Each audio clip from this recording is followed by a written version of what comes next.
أشهد أن لا إله إلا الله وحده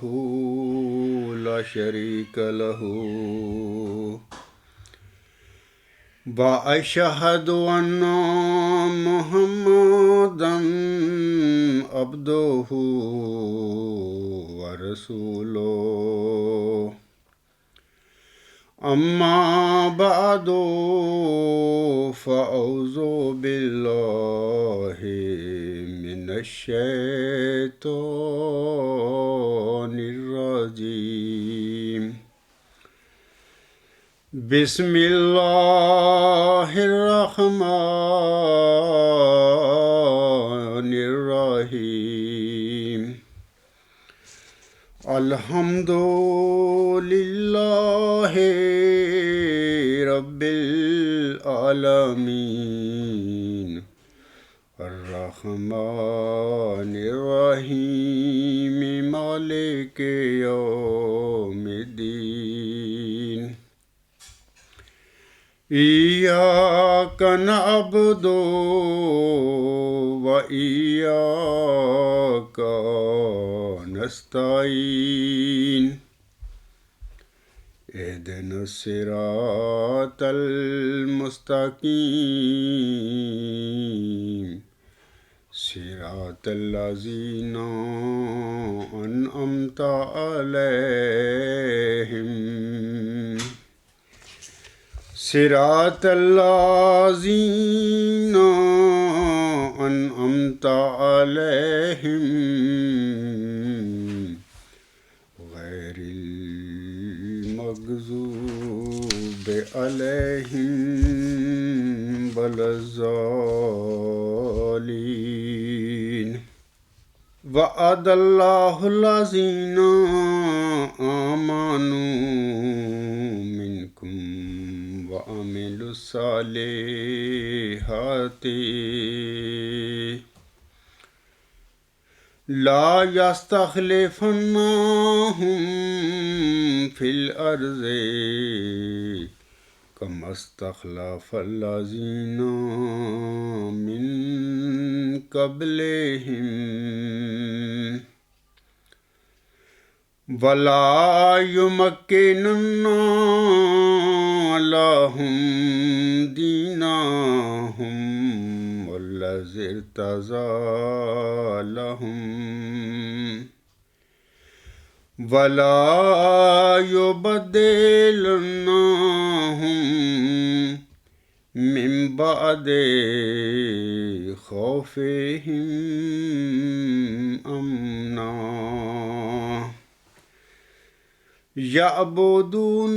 يعبدونني لا يشركون بي شيئا ومن كفر بعد ذلك فأولئك هم الفاسقون۔ یہ سورۃ نور کی آیت نمبر 56 ہے۔ اس میں اللہ تعالیٰ فرماتا ہے اللہ نے تم میں سے ان لوگوں کے ساتھ جو ایمان لائیں اور نیک عمل کریں وعدہ فرمایا ہے کہ وہ انہیں زمین میں اسی طرح خلیفہ بنا دے گا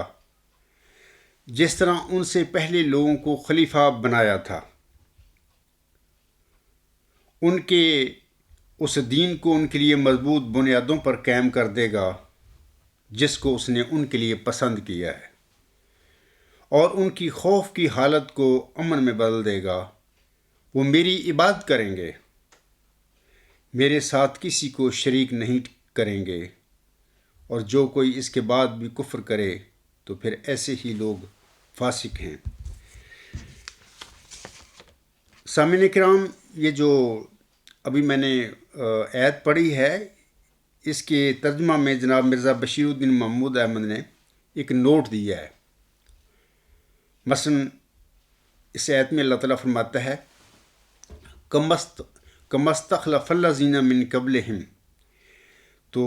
یعنی جس طرح ان سے پہلے لوگوں کو خلیفہ بنایا تھا۔ یہاں پر جناب مرزا بشیر الدین محمود احمد صاحب اپنی تفسیر صغیر میں صفحہ 453 پر ایک نوٹ دیتے ہیں. میں چاہتا ہوں کہ افادہ عام کے لیے میں اس نوٹ کو پڑھ دوں. وہ لکھتے ہیں: پہلے لوگوں میں شخصی خلافت ہوئی جیسے مسیح علیہ السلام کے بعد اور موسیٰ علیہ السلام کے بعد. پس اس مثال سے ایت کا مضمون واضح ہو گیا، اور یہ بھی واضح ہو گیا کہ یہ خلافت انتخابی ہوگی نہ کہ نسلی. مسیحوں میں تو نسلی ہو ہی نہیں سکتی تھی کیونکہ ان کے بڑے پادریوں کے لیے شادی حرام ہے، اور یہود میں زیادہ تر خلافت الہام سے ہوئی. جیسے یوشع موسیٰ علیہ السلام کے خلیفہ ہوئے، اسی طرح داؤد علیہ السلام موسیٰ علیہ السلام کے خلیفہ ہوئے اور وہ صاحب الہام تھے. میں جناب مرزا بشیر الدین محمود احمد صاحب نے یہ جو نوٹ دیا ہے اس ایت کے، یعنی سورۃ نور کی ایت نمبر 56 کے ترجمہ میں، تو میں چاہتا ہوں کہ چند باتیں اس نوٹ کے متعلق بھی سامعین کے آگے واضح کر دوں. پہلی بات تو یہ رکھیں کہ یاد رکھیں کہ جناب مرزا بشیر الدین محمود احمد لکھتے ہیں کہ پہلے لوگوں میں شخصی خلافت ہوئی جیسے مسیح علیہ السلام کے بعد اور موسیٰ علیہ السلام کے بعد. میں آپ لوگوں کو بتانا چاہتا ہوں کہ دیکھیں، حضرت مسیح عیسیٰ ابن مریم علیہ السلام کے بعد کسی قسم کی کوئی خلافت نہ قرآن کریم سے اور نہ ہی انجیل سے کوئی ثابت ہی نہیں ہوتی. وہ تو بیچارے بدبخت اور جو یہودی تھے ظالم سفاک قسم کے، وہ تو اس کو لعنتی نعوذ باللہ ثابت کرنے کے لیے صلیب پر لے گئے. یعنی ایسے انہوں نے حالات پیدا کر دیے کہ اس وقت کا جو حکمران تھا یا وہ جج تھا اس کو یعنی صلیب کی سزا اس کو دینی پڑی. تو وہ اللہ تعالیٰ نے خاص کی تدبیر کے ساتھ پھر حضرت مسیح عیسیٰ ابن مریم السلام کو اس لعنتی جو موت تھی یہودیوں کے بقول، اس سے اللہ تعالیٰ نے اس کی رہائی بخشی، اور اس کو اللہ تعالیٰ بڑی حفاظت کے ساتھ کسی اور جگہ لے گیا جہاں پر یہودیوں کا کوئی عمل دخل نہیں تھا، یا یہودی اس کو ہلاک نہیں کر سکتے تھے. تو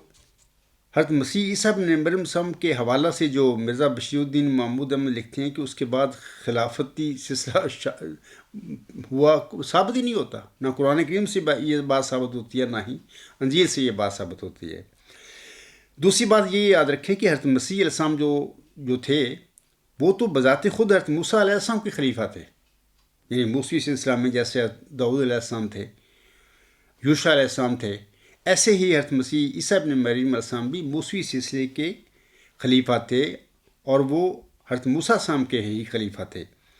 اور توریت کی تعلیم کو مکمل کرنے اور اس کی تجدید کرنے کے لیے مبعوث ہوئے تھے.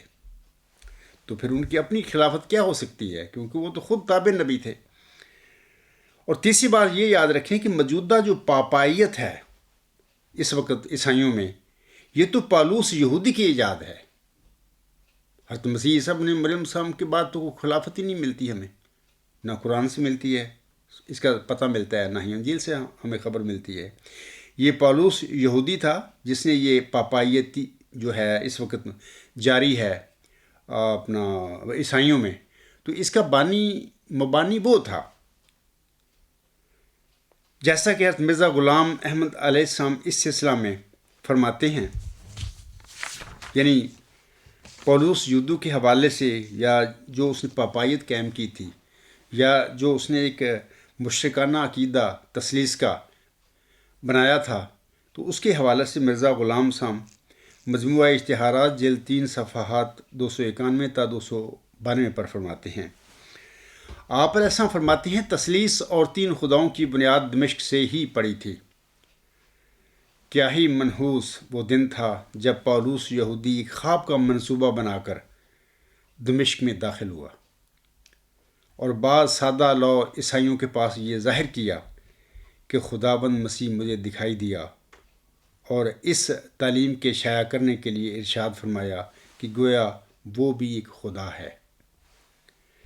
بس وہی خواب تثلیث کے مذہب کی تخم ریزی تھی. غرض یہ شرک عظیم کا کھیت اول دمشق میں ہی بڑھا اور پھولا، اور پھر یہ زہر اور جگہوں میں پھیلتی گئی. ہم دیکھتے ہیں کہ اسی یہ جو پولس تھا، اسی نے یہ پاپائیت کا جو نظام ہے اس وقت چل رہا عیسائیوں میں، کیتھولک جو عیسائی ہیں، تو یہ اس کا بنانے والا، یاد کرنے والا یہ یہودی تھا پولس جو ہے. اور یہ بھی یاد رکھیں کہ یہ جو یہودی پولس تھا یہ حضرت مسیح عیسیٰ ابن مریم علیہ السلام کی زندگی میں آپ علیہ السلام کا شدید مخالف رہا تھا. اس نے بڑی مخالفت کی تھی، لیکن صلیب کے واقعہ کے بعد جب اللہ تعالیٰ حضرت مسیح عیسیٰ ابن مریم علیہ السلام کو کسی اور محفوظ جگہ پر لے گیا، تو اس کے بعد یہ جو پولس یہودی تھا اس نے یہ سارا جال سازی کی اور ایک خواب جھوٹی بنا کر اور یہ تثلیثی مذہب جو ہے اس کی بنیاد رکھ دی. اور حضرت مسیح عیسیٰ ابن مریم علیہ السلام کی جو اصل عیسائی تعلیم تھی، یا آپ نے جو اپنے حواریوں کو یا اس زمانے کے یہودیوں کو جو تعلیمات دی تھی، تو درمیان سے وہ نکل گئے. اور یہ بھی یاد رکھیں کہ جناب مرزا بشیر الدین محمود احمد صاحب نے بھی حضرت مولوی نور الدین رضی اللہ تعالیٰ عنہ کی وفات کے موقع پر سب سے پہلے اپنے والد محترم حضرت امام مہدی مسیح موعود وسلم کی وصیت کو پس پش ڈالتے ہوئے جماعت احمدیہ کی قیادت پر قبضہ کیا. 1914 میں یہ واقعہ ہوا. اور پھر پولس یہودی کی تقریر میں فرماتے ہیں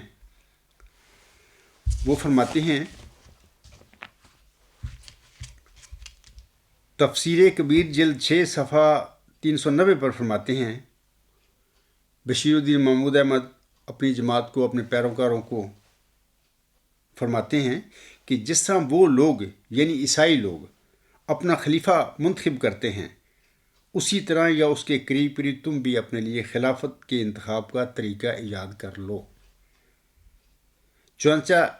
اس طرح سے قریباً 1900 سال سے عیسائیوں کی خلافت محفوظ چلی جاتی ہے. اب دیکھیں یہ پاپائیت جو تھی پولس یہودی نے ہی جاری کی تھی کہ خلافت کہاں بن گئی. یعنی کہ وہ لوگ، ان کا ایک عقیدہ ہے کہ حضرت مسیح عیسیٰ ابن مریم علیہ السلام نعوذ باللہ اللہ تعالیٰ کے بیٹے ہیں. اب خود اندازہ کریں کہ جو لوگ نظام کے ساتھ ایک انہوں نے بنایا ہوا ہے اپنا پاپائیت کا نظام یا قیادت کا نظام، اس میں ان کا یہ مین عقیدہ ہے کہ حضرت مسیح عیسیٰ ابن مریم علیہ السلام بھی نعوذ باللہ خدا تعالیٰ کے بیٹے ہیں. کیا اس قسم کا قیادت کو ہم خلافت کہہ سکتے ہیں جس کو وہ پاپائیت کا نام دیتے ہیں؟ کیا ایک مسلمان مومن اس کو خلافت کہہ سکتا ہے؟ ہرگز نہیں، کوئی ہے ہی نہیں وہ. تو خلافت کا ببرکت نظام تو ایک ایسی خلافت کے متعلق استعمال ہو سکتا ہے جس کا اجرا خود خدا تعالیٰ کرے، اور وہ کسی نبی کے بعد بھی پھر خلفائے راشدین ہوں، ہم ان کے متعلق کہہ سکتے ہیں کہ وہ خلافت ہے. لیکن وہ نظام یا وہ قیادت یا وہ سسٹم جس میں ایک معصوم نبی کو اللہ تعالیٰ کا بیٹا بنا کر لوگوں کے آگے پیش کیا جا رہا ہو، تو وہ قیادت جو ہے وہ پاپائیت ہو سکتی ہے. کوئی بھی نام ہم دے سکتے ہیں اس کو، لیکن وہ خلافت نہیں ہو سکتی. اور علاوہ اس کے میں آپ لوگوں کو بتانا چاہتا ہوں کہ دیکھیں حضرت مرزا غلام صاحب کو ایک الہام ہوا تھا 7 مئی 1906 کو، کلیسا کی طاقت کا نسخہ. یہ تذکرہ صفحہ 527 پر یہ الہام ملتا ہے. یہ الہام اسی لیے مرزا غلام صاحب پر اللہ تعالیٰ نے نازل فرمایا تھا، اس کو بتانے کے لیے کہ تیرے بعد بھی کچھ لوگ وہی روش اختیار کریں گے، وہی طریقہ اختیار کریں گے کہ جس طرح عیسائیوں نے یا کلیسا نے اپنا ایک نظام بنا کر پاپائی قسم کا وہ طاقت پکڑی اور عیسائیوں کو غلام بنا لیا. تیرے بعد بھی اسی طریقے سے کچھ لوگ پاور میں آئیں گے، طاقت پکڑیں گے. تو ہم دیکھتے ہیں کہ حضرت مرزا غلام صاحب کے بعد آپ کی جماعت میں مرزا بشیر الدین محمود احمد صاحب نے جو کچھ بھی کیا، اس کے ساتھ حضور علیہ السلام کا یہ 7 مئی 1906 کا جو الہام ہے کلیسا کی طاقت کا نسخہ، وہ بالکل سچا ثابت ہو گیا ہے. علاوہ اس کے حضور صاحب پر 9 اپریل 1907 کو ایک الہام ہوا تھا، تذکرہ صفحہ 603 پر ہے، یہ ملتا ہے بلائے دمشق. اس کا مطلب بھی یہ ہے کہ اللہ تعالیٰ نے مرزا غلام صاحب کو یہ خبر دی تھی کہ اے میرے بندے، تیرے بعد کچھ لوگ جس طرح دمشقی بلا جس کا آغاز حضرت امیر معاویہ رضی اللہ تعالیٰ عنہ کی ملوکیت سے ہوا تھا، جس طرح وہ بلا دمشقی جو تھی امت محمدیہ کے گلے پڑ گئی تھی، چپٹ گئی تھی، ایک 90 سال کے قریب وہ مسلمانوں پر وہ مسلط رہی. تیرے وفات کے بعد یعنی اللہ تعالیٰ مخاطب کر کے فرماتا ہے حضرت مرزا صاحب السلام کو کہ تیری وفات کے بعد تیری جماعت کو بھی اسی طرح ایک بلائد مش چمٹنے والی ہے. آپ دیکھیں بالکل 1954 سے لے کے آج تک وہ قبرستانی احمدیوں کے بیچاروں کے گلے پڑی ہوئی ہے. اور انہوں نے ان لوگوں نے مطلب کہ مذہب کے نام پر ایک کاروبار شروع بنایا ہوا ہے. نام لیتے ہیں مذہب کا، مرزا غلام سم کا، آسم کا، اللہ تعالیٰ کا بھی نام لیتے ہیں، اور ان کے نام یاد خلفاء بڑے درود بھی پڑھتے ہیں اپنے خطبوں میں، لیکن سارا ایک کام دنیا داری کا ہے ان کا. 48 چندے ان کو لگا دیے لوگوں پر، اور لوگوں کو مذہب کے نام پر دن رات لوٹ رہے ہیں. تو یہ وہ الہامات ہیں حضرت مرزا غلام احمد علیہ السلام کے کہ کلیسا کی طاقت کا نسخہ اور بلائد مشق.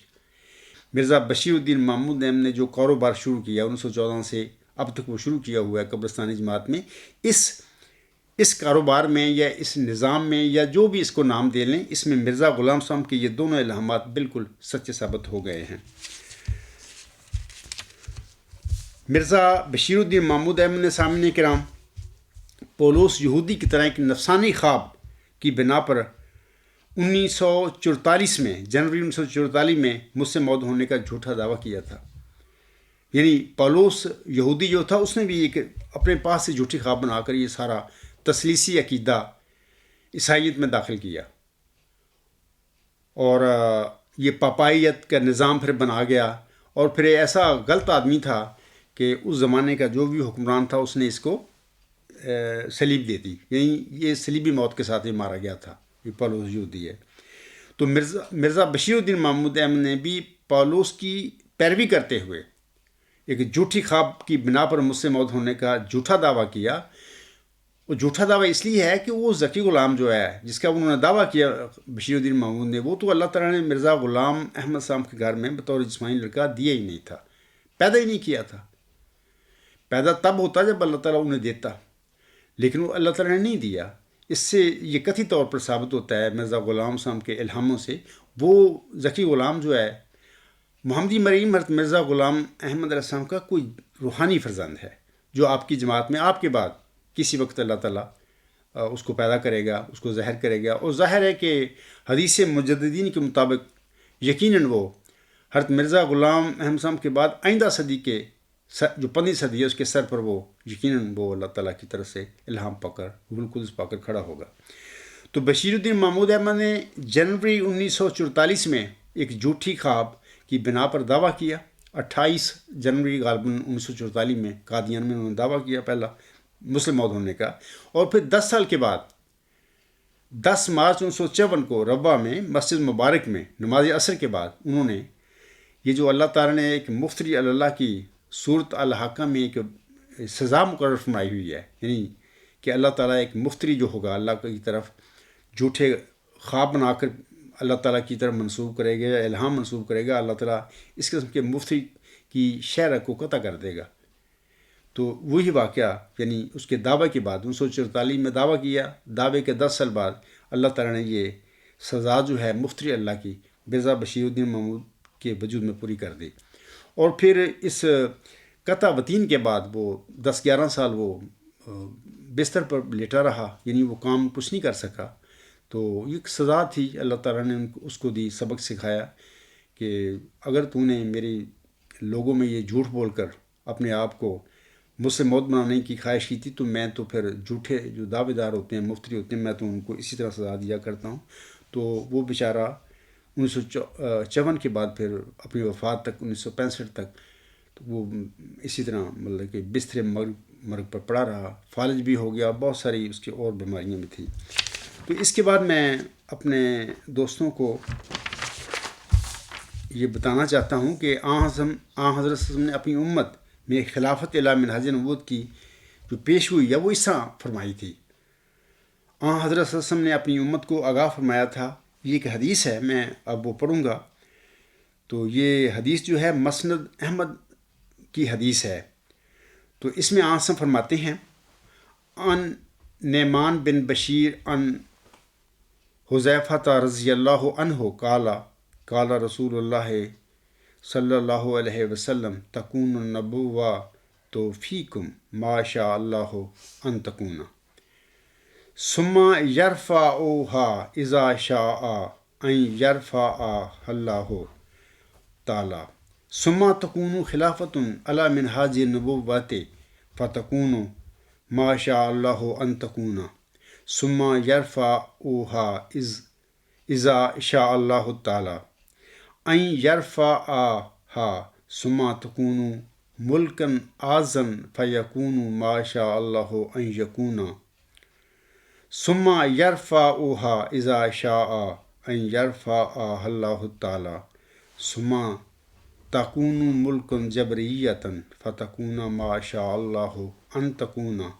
ثم یرفعها اذا شاء اللہ تعالی ان یرفعها ثم تکون خلافتا علی منہاج النبوت ثم سکت قال حبیب فلما قام عمر بن عبد العزیز كتبت إليها بهذا الحديث أذكره إياه وقلت أبهوان تكون أمير المؤمنين بعد الملك الأعزى والجبرية فتربه وعجبه يعني عمر بن عبد العزيز رواه أحمد والبهقي في الدلائل النبوت۔ روایت ہے نعمان بن بشیر سے، اس نے نقل کیا حذیفہ رضی اللہ تعالیٰ عنہ سے کہ رسول کریم صلی اللہ علیہ وسلم نے فرمایا کہ تمہارے اندر نبوت موجود رہے گی جب تک خدا چاہے گا، پھر اللہ تعالیٰ اسے اٹھا لے گا، پھر طریقہ نبوت پر خلافت ہوگی۔ جب تک خدا چاہے گا پھر اللہ تعالیٰ اسے اٹھا لے گا،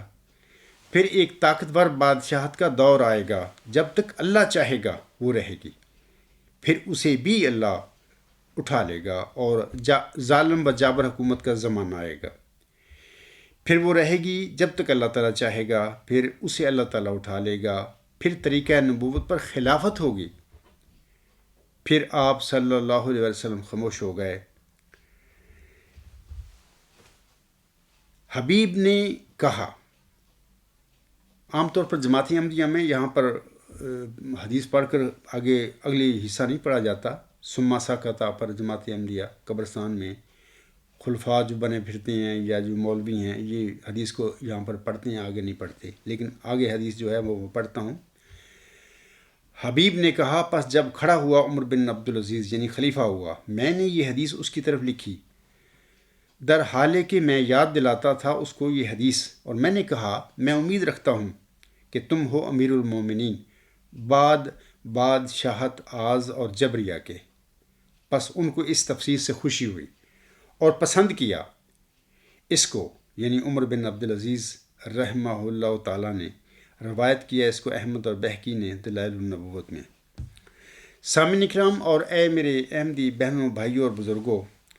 مذکورہ خلافت الی منہاج نبوت کی پیشگوئی کے بعد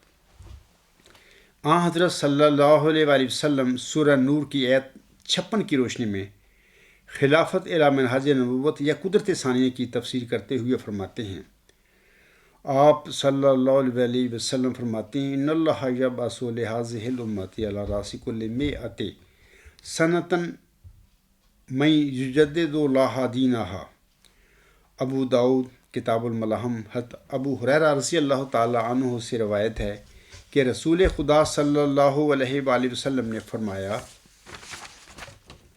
کہ اللہ تعالیٰ اس امت کے لیے ہر صدی کے سر پر ایک شخص کو مبعوث کرے گا جو اس کے دین کی تجدید کرتا رہے گا۔ حضرت صلی اللہ علیہ وآلہ وسلم نے خلافت الی منہاج نبوت کی پیشگوئی میں جن خلفاء کا ذکر فرمایا ہے سامعین اکرام، سورہ نور کی آیت 56 کی روشنی میں، وہ حدیث مجددین کے مطابق ہر صدی کے سر پر معمور ہونے والے مجددین ہیں۔ جیسا کہ اللہ تعالیٰ اپنے الفاظ میں، جیسا کہ سورۃ نور کی آیت نمبر 56 میں اللہ تعالیٰ فرماتا ہے، وَعَدَ اللَّهُ الَّذِينَ آمَنُوا مِنكُمْ وَعَمِلُوا الصَّالِحَاتِ لَا يَسْتَخْلِفَنَّهُمْ فِي الْأَرْضِ كَمَا اسْتَخْلَفَ الَّذِينَ مِن قَبْلِهِمْ، یعنی اللہ تعالیٰ پہلے لوگوں کی طرح، جس طرح پہلے امت میں اللہ تعالیٰ نے خلیفے بنائے تھے، اسی طرح تم میں بھی ایماندار لوگ جو ہوں گے، نیک عمل کریں گے، ان میں بنائے گا، یعنی اللہ بنائے گا۔ یہ نہیں ہے کہ خود لوگ بنائیں گے اور مسجدوں میں دروازہ بند کر کے اپنا وہ خلیفے بنا لیں گے، اپنا بنانے کے بعد کہہ دیں گے یہ اللہ نے بنایا ہے، یہ سب جھوٹ ہے۔ اللہ نے سورۃ نور کی آیت نمبر 56 میں جس خلافت کا وعدہ فرمایا ہے امت محمدیہ کے مومنوں کے ساتھ یا امت محمدیہ کے ساتھ، ان کے متعلق اللہ نے فرما دیا کہ میں بناؤں گا خلیفے، ایسے ہی بناؤں گا جیسے کہ میں نے پہلی امتوں میں بنائے تھے، جیسے کہ موسوی سسہ میں اللہ تعالیٰ نے خلفاء بنائے تھے۔ تو میں پہلے پڑھ چکا ہوں، حوالہ بھی بشیر الدین محمود کے بھی حوالہ پڑھ دیا ہے میں نے، کہ یہودیوں میں یہ خلافت ہے، یہ الہامی خلافت تھی۔ یوشع علیہ السلام جو تھے ان کو بھی اللہ نے کھڑا کیا، اور اس طرح داؤد علیہ السلام ان کو بھی اللہ نے بنایا۔ حضرت مسیح عیسیٰ بن مریم السلام یہودیوں میں یہ بھی اللہ تعالیٰ سے روح القدس پا کر کھڑے ہوئے تھے۔ تو یہ جو خلافت ہے امت موسویہ میں، وہ ساری الہامی خلافت ہے۔ تو ایسے ہی اللہ تعالیٰ نے فرمایا ہے، مثال دی ہے کہ جس طرح پہلے امتوں میں نے خلیفے بنائے تھے، ایسے ہی محمد صلی اللہ علیہ وسلم کے بعد آپ کی امت میں بھی اللہ تعالیٰ خلفاء بنائے گا۔ تو یہ یاد رکھیں کہ اکثر یہ جھوٹ بولا جاتا ہے، خود مطلب کہ بنا کر خلیفے خود بنتے ہیں، خود بن کے پھر کہہ دیتے ہیں کہ یہ اللہ نے خلیفہ بنایا، سب جھوٹ ہے۔ امت محمدیہ میں مذکورہ معود خلافت اعلی منہاج نبوت کی سلسلہ کا آغاز حضرت عمر بن عبدالعزیز رحمہ اللہ تعالیٰ عنہ کی خلافت سے ہوا، اور آپ خلافت اعلی منہاج نبوت کے حوالہ سے پہلے خلیفہ اور مجدد تھے، اور امام مہدی و مسیح موعود حضرت مرزا غلام احمد علیہ السلام خلافت اعلی منہاج نبوت کے اسی سلسلہ کے 13ویں خلیفہ تھے۔ جیسا کہ آپ علیہ السلام تحفہ گولڑویہ روحانی خزائن جلد 17 صفحات 193 تا 194 پر فرماتے ہیں۔ آپ علیہ السلام فرماتے ہیں، یاد رہے کہ اسلام کا 12واں خلیفہ، وہ فرماتے ہیں اسلام کا 12واں خلیفہ جو 13ویں صدی کے سر پر ہونا چاہیے، وہ یحییٰ نبی کے مقابل پر ہے، جس کا ایک پلید قوم کے لیے سر کاٹا گیا۔ بریکٹ میں لکھتے ہیں حضور صاحب، سمجھنے والا سمجھ لے۔ اس لیے ضروری ہوا کہ 12واں خلیفہ قریشی ہو، جیسا کہ حضرت یحییٰ اسرائیلی ہیں، لیکن اسلام کا 13واں خلیفہ جو 14ویں صدی کے سر پر ہونا چاہیے، جس کا نام مسیح موعود ہے، اس کے لیے ضرور تھا کہ وہ قریش میں سے نہ ہو، جیسا کہ حضرت عیسیٰ اسرائیلی نہیں ہیں۔ سید احمد صاحب بریلوی سلسلہ خلافت محمدیہ کے 12ویں خلیفہ ہیں، جو حضرت یحییٰ کے مثیل ہیں اور سید ہیں۔ اب معمودی کہہ لیں یا قبرستانی نام نہاد خلیفے جو ہیں، خلافت اعلی منہاج نبوت کی پیشگوئی کو اپنی بلائے دمشق جو ہے، جس کا آغاز 1914 سے انہوں نے کیا ہے، یا اپنی پاپائیت بھی ہم کہہ سکتے ہیں۔ ابھی میں نے تفسیر کبیر کا حوالہ جو ہے جناب مرزا بشیر الدین محمود احمد کا تفسیر کبیر جلد 6 صفحہ 390 کا حوالہ بھی پڑھا ہے، جس میں وہ اپنے پیروکاروں کو کہتے ہیں کہ جس طرح وہ لوگ یعنی عیسائی لوگ اپنا خلیفہ منتخب کرتے ہیں، اسی طرح یا اس کے قریب قریب تم بھی اپنے لیے خلافت کے انتخاب کا طریقہ ایجاد کرو۔ چنانچہ اس طریقے سے قریباً 1900 سال سے عیسائیوں کی خلافت محفوظ چلی جاتی ہے۔ تو یعنی یہ لوگ، یہ پاپائیت جس کا آغاز 1914 میں جماعت احمدیہ میں، یعنی حضرت مرزا صاحب علیہ السلام کی جو صحیح امامت تھی، اس کی صف لپیٹ کر جس پاپائیت کا آغاز جناب مرزا بشیر الدین محمود احمد صاحب یا بلائے دمشق کا مرزا بشیر الدین محمود نے آغاز کیا تھا، اس کو وہ اپنا کہتے ہیں یہ ہماری جو خلافت، ایک خلافت اعلی منہاج نبوت ہے۔ وہ کیسے ہو گئی؟ خلافت اعلی منہاج نبوت میں تو اللہ تعالیٰ اپنے خلفاء کھڑے کرتا ہے، جیسے کہ حضرت مرزا غلام احمد صاحب کی اسی سلسلے کے 13ویں خلیفے تھے اسلام کے نا، اور آپ علیہ السلام سے پہلے 12 خلیفے گزر چکے ہیں، جن کا آغاز حضرت عمر بن عبدالعزیز کی خلافت سے ہوا تھا۔ اسی خلافت اعلی منہاج نبوت یعنی قدرت ثانیہ کے سلسلے میں حضرت مرزا غلام احمد علیہ السلام اپنے ملفوظات میں فرماتے ہیں، یہ جو ہے نیو ایڈیشن ملفوظات جلد 5 صفحہ 666، آپ علیہ السلام فرماتے ہیں ہم خدا تعالیٰ پر ایسا الزام نہیں لگا سکتے کہ اس نے وعدہ تو کیا کہ قیامت تک خلفاء اور مجددین کا سلسلہ جاری رکھوں گا، مگر ایک خاص وقت کے بعد اس نے ایسا کرنا چھوڑ دیا۔ سورۃ نور میں آیت استخلاف کو غور سے پڑھ کر دیکھ لو، میں بھی اسی وعدہ کے موافق آیا ہوں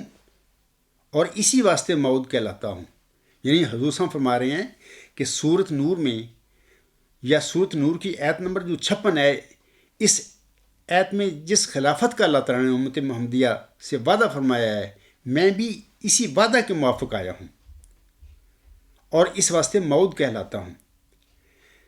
اے میرے احمدی بہنوں، بھائی اور بزرگوں، جناب خلیفہ ثانی صاحب اور آپ کے جانشینوں کا یہ دعویٰ ہے کہ وہ سورت نور کی آیت نمبر 56 کے حوالہ سے حضرت صلی اللہ علیہ وسلم کی پیشگوئی خلافت الی منہج نبوت کے مطابق خلفائے الی منہج نبوت ہیں۔ اب دیکھیں کہ حضرت مرزا غلام صاحب کو اللہ تعالیٰ نے کس طرح خلیفہ بنایا تھا۔ جماعت احمدیہ قبرستان کے احمدی کو غور کرنا چاہیے نا کہ وہ تو اللہ تعالیٰ نے کھڑے کیے تھے، الہام پا کر کھڑے ہوئے تھے۔ تو یہ جو مسجدوں میں دروازے بند کر خلیفے بنتے ہیں، تو یہ خلیفے اگر مرزا غلام احمد صاحب خلیفہ الی منہج نبوت تھا یا ان کی خلافت الی منہج نبوت تھی، تو یہ جو مسجدوں میں دروازے بند کر کے یہ خود بنتے ہیں، تو یہ کیسے ان کی خلافت کیسے خلافت الی منہج نبوت ہوگی؟ زمین و آسمان کا فرق ہے۔ یہ سب جھوٹ ہے۔ واضح رہا ہے کہ قادیانی نام نہاد خلفاء کا یہ ایک سری کذب اور دروغ گوئی ہے، کیونکہ امت محمدیہ میں سورت نور کی آیت نمبر 56 کے حوالے سے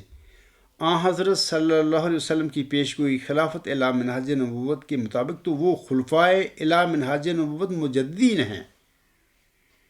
جن کے انتخاب نہیں ہوتے، بلکہ اللہ تعالیٰ انہیں ہر صدی کے سر پر نبیوں کی طرح مامور اور مبعوث فرماتا ہے، اور حضرت مرزا صاحب علیہ السلام کے بقول وہ اسی سلسلہ کے 13ویں خلیفہ تھے۔ اور یہ بھی یاد رکھیں کہ کما استخلف الذین من قبلہم کے سلسلہ میں حضرت مرزا غلام صاحب فرماتے ہیں، یہ جو ان کا حوالہ ہے، یہ تحفہ گولڑویہ روحانی خزائن جلد 17 صفحہ 123 پر حضور صاحب کے الفاظ ہیں۔ آپ علیہ السلام فرماتے ہیں، اور من جملہ دلائل قویہ قطعیہ کے جو اس بات پر دلالت کرتی ہیں جو مسیح موعود اسی امت محمدیہ میں سے ہوگا، قرآن کریم کی یہ آیت وَعَدَ اللَّهُ الَّذِينَ آمَنُوا مِنكُمْ وَعَمِلُوا الصَّالِحَاتِ لَا يَسْتَخْلِفَنَّهُمْ فِي الْأَرْضِ كَمَا اسْتَخْلَفَ الَّذِينَ مِن قَبْلِهِمْ، سورہ نور آیت 56، یعنی خدا تعالیٰ نے لوگوں کے لیے جو ایماندار ہیں اور نیک کام کرتے ہیں وعدہ فرمایا ہے جو ان کو زمین پر انہی خلیفوں کی مانند جو ان سے پہلے گزر چکے ہیں خلیفے مقرر فرمائے گا۔ حضرت مرزا غلام صاحب کے یہ الفاظ ہیں۔ آگے فرماتے ہیں حضور صاحب، اس آیت میں پہلے خلیفوں سے مراد حضرت موسیٰ کی امت میں سے خلیفے ہیں جن کو خدا تعالیٰ نے حضرت موسیٰ کی شریعت کو قائم کرنے کے لیے پے در پے بھیجا تھا، اور خاص کر کسی صدی کو ایسے خلیفوں سے جو دین موسوی کے مجدد تھے خالی نہیں جانے دیا۔ حدیث مجددین کا سامعین کرام مصدر اور منبع کیا ہے؟ اس سلسلے میں حضرت مرزا غلام صاحب فرماتے ہیں، یہ حدیث ان اللہ یبعث لہذہ الامۃ علی راس کل مئۃ سنۃ من یجدد لہا دینہا انا نحن نزلنا الذکر و انا لہ لحافظون کی شرح ہے۔ صدی ایک عام آدمی کی عمر ہوتی ہے، اس لیے حضرت صلی اللہ علیہ وسلم نے ایک حدیث میں فرمایا کہ 100 سال بعد کوئی نہ رہے گا۔ جیسے صدی جسم کو مارتی ہے، اسی طرح ایک روحانی موت بھی واقع ہوتی ہے، اس لیے صدی کے بعد ایک نئی ضروریت پیدا ہو جاتی ہے، جیسے اناج کے کھیت اب دیکھتے ہیں کہ ہرے بھرے ہیں، ایک وقت میں بالکل خشک ہوں گے، پھر نئے سرے سے پیدا ہو جائیں گے، اس طرح پر ایک سلسلہ جاری رہتا ہے۔ پہلے اکابر 100 سال کے اندر فوت ہو جاتے ہیں، اس لیے خدا تعالیٰ ہر صدی پر نیا انتظام کرتا ہے، جیسے رزق کا سامان کرتا ہے۔ پس قرآن کی حمایت کے ساتھ یہ حدیث تواتر کا حکم رکھتی ہے۔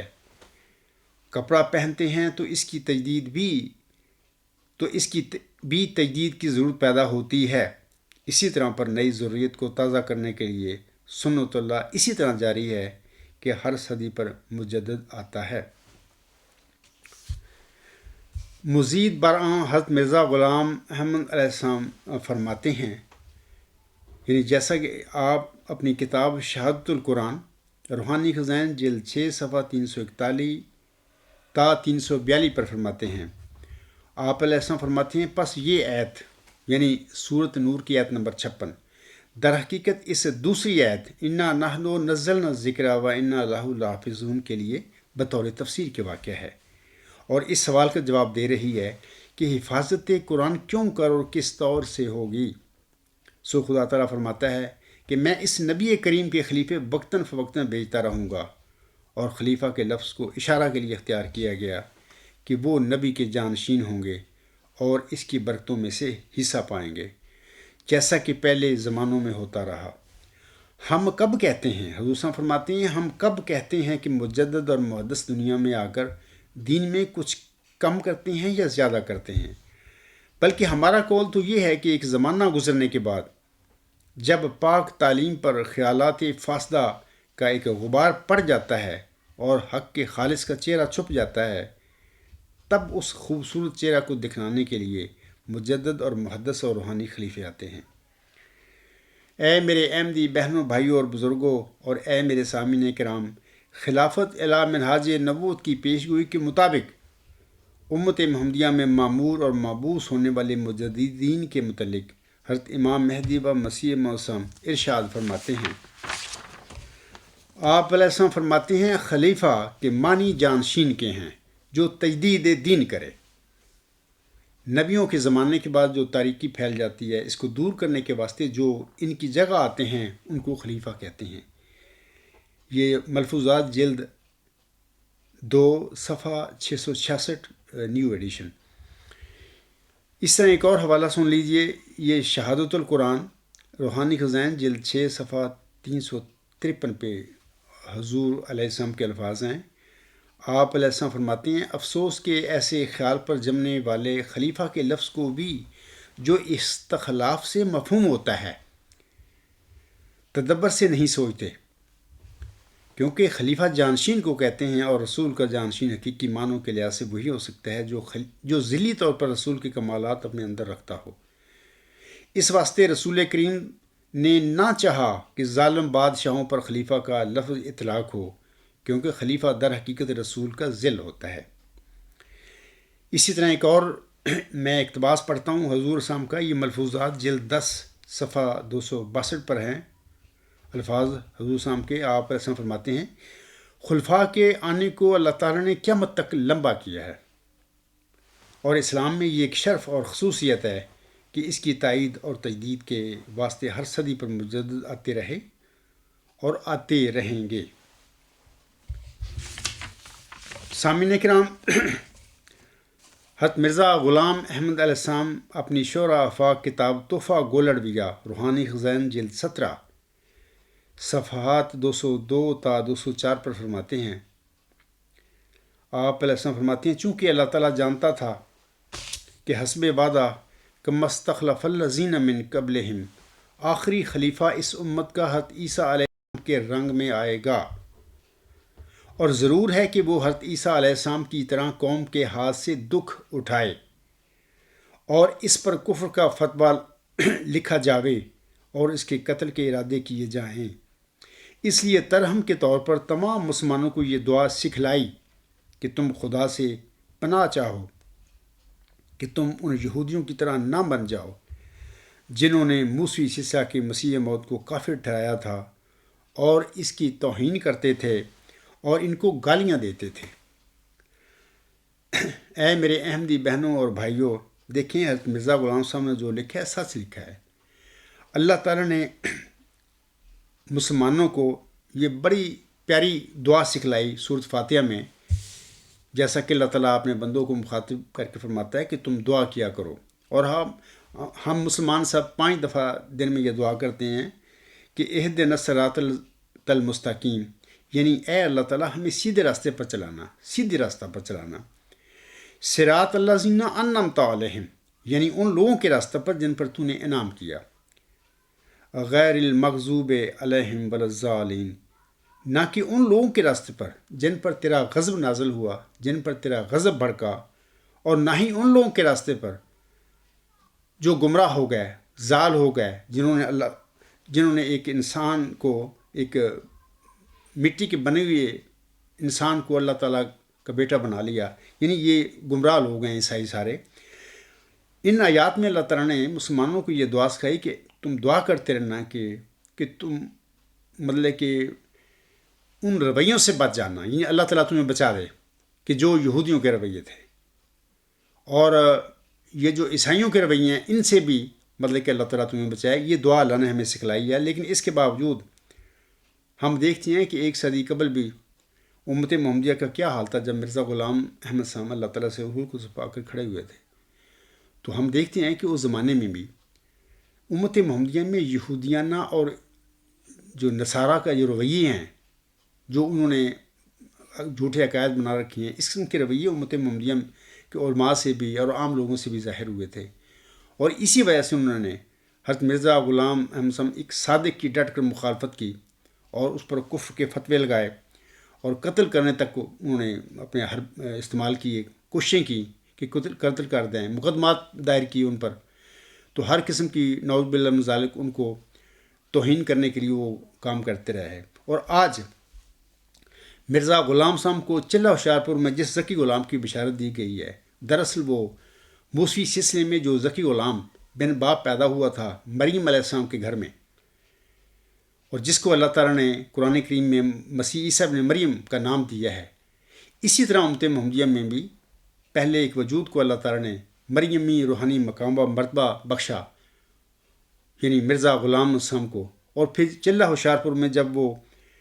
دعائیں کرنے کے لیے اللہ تعالیٰ سے ایک نشان مانگنے کے لیے وہ گئے وہاں پر چلہ کرنے کے لیے، 40 دن جب انہوں نے دعائیں کی وہاں پر، تو اللہ تعالیٰ نے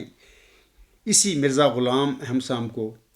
یعنی محمدی مریم علیہ السلام کو ایک ذکی غلام کی بشارت دی تھی. اور اس کو مرزا غلام احمد صاحب کے الہامات میں مسیح عیسیٰ ابن مریم اللہ تعالیٰ نے قرار دیا ہوا ہے. جیسا کہ ایک فارسی کا شعر ہے، آپ السلام کا الہامی شعر ہے، زی درگاہ خدا مردے بسد اعزاز می آید، مبارک بادت اے مریم کہ عیسیٰ باز می آید. یعنی خدا تعالی کی درگاہ سے ایک مرد بڑے اعزاز کے ساتھ آتا ہے، اے محمدی مریم مرزا غلام احمد تجھے مبارک ہو کہ عیسیٰ دوبارہ آتا ہے. تو میں آپ لوگوں کو بتانا چاہتا ہوں کہ یہ جو ذکی غلام ہے یا یہ جو محمدی مسیح عیسیٰ ابن مریم ہے، یقیناً حضرت مرزا غلام احمد صاحب یعنی محمدی مریم کی وفات کے بعد اس کی جماعت میں سے ہی پیدا ہونا تھا. اس بندے نے آپ علیہ السلام کی دعا کے نتیجے میں، کیونکہ وہ موعود وجود ہے، تو جب اس نے آنا تھا تو یقینی بات ہے کہ جیسے کہ اللہ تعالیٰ نے سورۃ فاتحہ میں ہمیں یہ دعا سکھائی ہے کہ تم دعا کرتے رہنا کہ غیر المغضوب علیہم ولاضالین، اے اللہ تعالیٰ ہمیں یہودیوں کی طرح مغضوب علیہ جو تھے ان کی طرح نہ بنانا، ہم پر فضل کرنا اور ہماری حفاظت فرمانا کہ ہم ضال جو عیسائی ہیں اس کی طرح بھی نہ بن جائیں. لیکن دیکھیں کہ اس دعا کے باوجود یہ قبرستانی جماعت احمدیہ کے احمدی جو ہیں، یہودی نما جو مولوی ہیں، یہ ان کے خلیفے بنے پھرتے ہیں، یہ ساری یہ دعا پڑھتے ہیں، لیکن اس کے باوجود ان پر کوئی اثر نہیں ہوتا. آج جب محمدی مریم مرزا غلام احمد صاحب کا وہ موعود ذکی غلام مسیح عظمیٰ اللہ تعالیٰ سے الہام پکڑ کھڑا ہوا ہے، تو یہ اس کے خلاف وہی کچھ کرتے پھر رہے ہیں جو کہ 2000 سال پہلے یہودی بدبخت یہودیوں نے حضرت مسیح عیسیٰ ابن مریم علیہ السلام کے ساتھ کیا تھا. سامعین کرام، جب تک قبرستانی مولوی اور ارباب و اختیار محمدی ذکی غلام مسیح عظمیٰ کو کافر نہ ٹھہرائیں یا اس کی توہین نہ کریں اور اس کو گالیاں نہ دیں، جیسا کہ آج کل ای میل فورم پر بھی دن رات گند بکتے پھر رہے ہیں، تو پھر محمدی ذکی غلام مسیح عظمیٰ کی موسوی ذکی غلام کے ساتھ مماثلت کس طرح ٹھہر سکتی ہے؟ کس طرح پتہ لگے کہ واقعی وہ جس انسان کو اللہ تعالیٰ نے محمدی مریم مرزا غلام احمد صاحب کے موعود ذکی غلام کے طور پر کھڑا کیا ہے، معمور فرمایا ہے، اور وہ سچا ہے، یہ کس طرح سچائی اس کی سچا ثابت ہو سکتی تھی؟ یہ مماثلت سامعین کرام تبھی مکمل ہو سکتی تھی جب محمدی ذکی غلام کو بھی اسی طرح گالیاں دی جائیں یا اسی طرح اس کی توہین کی جائے جس طرح یہودیوں نے موسوی ذکی غلام کی توہین کی تھی. تبھی اللہ تعالیٰ نے مسلمانوں کو یہ دعا سکھائی ہے سورۃ فاتحہ میں کہ تم ہمیشہ یہ دعائیں کرتے رہنا کہ اہدنا الصراط المستقیم صراط الذین انعمت علیہم غیر المغضوب علیہم ولا الضالین، اے اللہ تعالیٰ ہمیں سیدھے راستے پر چلانا، یعنی ان لوگوں کے راستے پر جن پر تو نے انعام کیا، اور جن پر تو نے غضب نازل کیا یا وہ جو گمراہ ہو گئے، ہمیں ان راستوں پر نہ چلانا، ہماری حفاظت فرمانا۔ تو یہ آج میں نے مختصر خطبہ جو دیا ہے، میں اپنے انہی الفاظ پر اپنا یہ خطبہ جو ختم کرتا ہوں، وما علینا الا البلاغ، وآخر الدعوانا ان الحمد للہ رب العالمین، اولم وآخرم وظاہرم وباطنن هو مولانا نعم المولا ونعم النصیر ونعم الوکیل۔